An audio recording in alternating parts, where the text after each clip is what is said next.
Hey YouTubers, it's Charlie. So today I wanted to talk to you about the end of the Star Wars universe at Dark Horse Comics. I've also got some episode 7 and spin-off news, but after December 31st, Dark Horse Comics will not be allowed to print any new copies of any of their Star Wars comics. In honor of the passing of the torch, Dark Horse is doing this big epic farewell digital bundle. You can literally buy every single Star Wars comic they ever published for $300. It's not like a going out of business sale or anything like that. It's just that Star Wars is moving to Marvel Comics. Disney bought Star Wars, so naturally they're giving the license to publish the comics to Marvel. So even if you don't want to buy like all $300 worth of every comic that they've ever published, they're still like half off. It's all on their website, it's darkhorse.com, so check there if you want to buy those comics. I flipped a little whenever I found out about the Disney deal. Dark Horse has to stop selling new versions of all their old comics. That sounds a little silly. If you don't read a lot of comics, it's just like The Lord of the Rings, for example. Original books published in the 1950s. Every couple years, they print a new edition with either new cover art or some minor revisions. This isn't the first time this has happened, though. If you're old enough to remember, or maybe you're just a comics historian, maybe you're just a big comics history buff, Marvel actually was the first company to have license to publish Star Wars comics.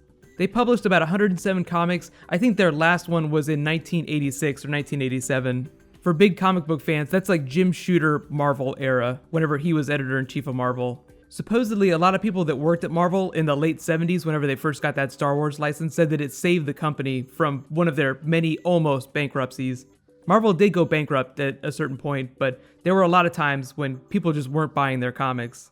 The really cool thing is that 1986, the year that Marvel stopped publishing Star Wars comics, is the same year that Dark Horse Comics became a company, like the year that it was formed. That's like a whole other story. That was basically a bunch of people at the big publishers that just thought they were terrible. So some people went off to make Image Comics, some people went off to make Dark Horse Comics. Of all the smaller companies right now, like in current year, I'd say Image Comics probably has the best creative. If you're not reading Saga, you should read Saga. They have a whole lot of other comics too. Manifest Destiny is one of my favorite new comics. Back to Dark Horse Star Wars though. So the first year they published a Star Wars comic was in 1991. That was Dark Empire. That was like the best way you could possibly start publishing a new Star Wars comic. That's one of my all-time favorite comic books ever. That's actually one of the first comic books that I actually specifically thought about and wanted to buy. Before that, I mean, I'd read DC comics, like I know all about Superman and the big characters, but I was a little kid, so unless you see something sitting on a shelf in front of you, you don't think about it a whole lot, especially considering that that was before the internet existed. So if you didn't see an ad on television, you probably did not know about it unless your parents told you about it or your friends. I think one of my friends bought Dark Empire #1 and I saw the cover at his house, and that's really what sparked it inside me. That's really what got me excited. The reason why the Dark Horse comics, whenever they started in the early 90s, were such a big deal, especially for kids like me, is because it was before the prequel era, it was before the special editions, so it was one of the only ways to get new Star Wars stories told inside that universe. Your only other option beside that was to sign up for the Lucasfilm fan club, which actually around that time, maybe a couple years after that, became the Star Wars Insider Club. The funny thing now, like cut to 20 plus years later, is that a lot of us that first found out about the Star Wars Expanded Universe through the Dark Horse comics have children now, and they're learning about it through the Marvel stuff for the first time, like the Marvel Disney stuff and these new films. For those that are wondering though, no, I do not have children. I'd say overall my favorite Dark Horse storylines are probably Tales from the Jedi and Dark Empire, but just for fun, here are my top 5 picks from worst to best. Starting off with our first Boba Fett solo title, then Mara Jade's solo title, Fall of the Sith Empire, and Dark Empire. Just the first Dark Empire. I didn't like Dark Empire 2 that much. You can tell that I kind of stopped reading Dark Horse stuff after I got too busy with school, so all the stuff they published after the prequels, I haven't really read, so I'm not really up to the current stuff. Let me know that what is your favorite Star Wars comic book of all time? It doesn't even have to be Dark Horse. And do you plan on reading the Marvel Star Wars comics that they'll be publishing this year? There's going to be 3 of them.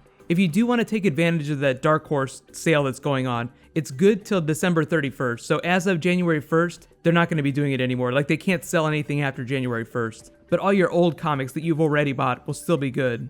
Now that we've shed a tear for our childhood, let's move on to the movies, episode 7 and the spin-offs. The newest rumor is for one of the spin-offs and how it's going to be integrated with episode 7 and 8. Supposedly, it's supposed to be a Suicide Squad type team-up movie. It'd be the story of the rebels trying to steal the plans for the original Death Star. And in terms of characters, it would involve Han Solo and Max von Sydow's character, and Aaron Paul is said to be attached. If it's true, if the rumor's true, if that on that broad storyline, think of it as like a grittier heist type movie set before the events of episode 4. Because if you remember, back during that, plans were being stolen, then Vader chased down Princess Leia because he knew she was connected to the rebellion and thought she might have them, which she stashed in R2, of course. Just thinking about this from the Han Solo character, supposedly, if he's gonna have to meet up with Daisy Ridley at some point in the movie, like that shot of the Millennium Falcon is on Tatooine, supposedly that's where he meets those characters. This spin-off movie, this supposed rumored storyline, will tie in with that, how they end up meeting in the current storyline, in the episode 7 storyline. I think it's a really interesting idea, and it's one of the bigger storylines in the Star Wars universe that hasn't been told on screen. When you think about it, those plans, like the plans of the Death Star that Vader was trying to track down, that was the red herring that set everything in motion in the original trilogy. That's what got Luke off Tatooine and brought the original Trinity together, Han, Luke, and Leia. I don't think they'll straight up replicate that in the new trilogy, but obviously they will have to tell a story about how the new characters come together. You have Oscar Isaac, Daisy Ridley, and John Boyega. They're supposedly going to be like the Han, Luke, and Leia of the new trilogy. So here's my next big question for you guys. Let me know, would you want to see them do new movies set in the past, like around the timeline of the original trilogy? I mean, we've had the prequels, but these films would look vastly different. We have the prequels, but I think the idea with these new films is to create a very diverse looking Star Wars movie universe. They've been picking directors and writers that are all known for very different types of movies. Rian Johnson, for example, is known for very different types of movies, very different looking movies than J.J. Abrams. It just makes me really excited for all the new films that are coming, regardless of what the storylines are. Like, for example, if you were not a J.J. Abrams fan and he were to direct episode 7, 8, and 9, then it would be that much worse for you. I am really excited about episode 7. It's going to be awesome, but episode 8 I think is going to be a little bit more rewarding creatively. That's just my opinion though. That's because I'm a Rian Johnson fan. Just as a point of reference though, Marvel is doing the exact same thing with all of its films too, picking different writers and directors. It's got way more films planned than Lucasfilm does. But all these big film companies, all these big franchises, Star Wars, Marvel, DC, they're giving really good indie filmmakers a chance to make big studio films. On the flip side of that, the benefit to Marvel and these other big companies is that they don't have to pay them big Michael Bay, J.J. Abrams salaries because they're indie directors. There is something to be said. Like, I definitely give a big thumbs up to all these big companies that are doing this. Not letting J.J. Abrams and a couple other people control all of these big franchise films. Even Joss Whedon is going to be stepping back after Age of Ultron. I mean, he's still going to be a producer on all the Marvel films. It's just he's going to have more of a support role, like helping them fix story problems and making sure it all hits that level of quality that Marvel wants to get to.